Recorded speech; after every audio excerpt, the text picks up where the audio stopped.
If you are a leader in our company, you have to read this book. If you are in business and you have any sort of responsibility, you have to read this book. It so resonates. And for myself, what resonated for me is I used to be like, there are all sorts of problems in business. I'm like, it's so-and-so's problem. It's this problem. It's this problem. He would say, yes. Jocko and Leif Babin, who write the book, would say, absolutely. There are problems. They're talking about war in Iraq, but they're also in charge of all of their problems. You never read the book and say, hey, it's the president's fault. You never read and, hey, it's Al-Qaeda's fault. You always see, hey, it's their fault and this is what they can do about it, which is so empowering. Yeah. Well, and I think I'd be curious to know what your staff think about it, because I suspect it can cause one of two reactions. One is you sort of feel called to a higher level of authority, accountability, control. I think a lot of people in our culture, it rubs them off because... Oh, it does? I mean, we have a rampant problem of excuses in our culture. And I found it to be not a frustrating book, but afterwards, it was sort of like you don't see something until all of a sudden it opens your... Like, you buy a certain kind of car and all of a sudden you see that car everywhere. It wasn't until I heard this book on,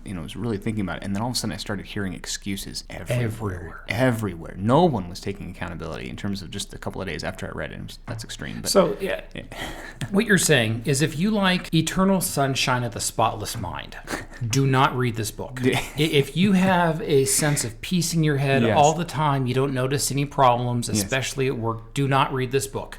The moment you read this book, you'll notice there are problems everywhere. Well, and people don't take ownership for those problems, right? They don't. There's just this complete lack of discipline, lack of commitment, lack of ownership.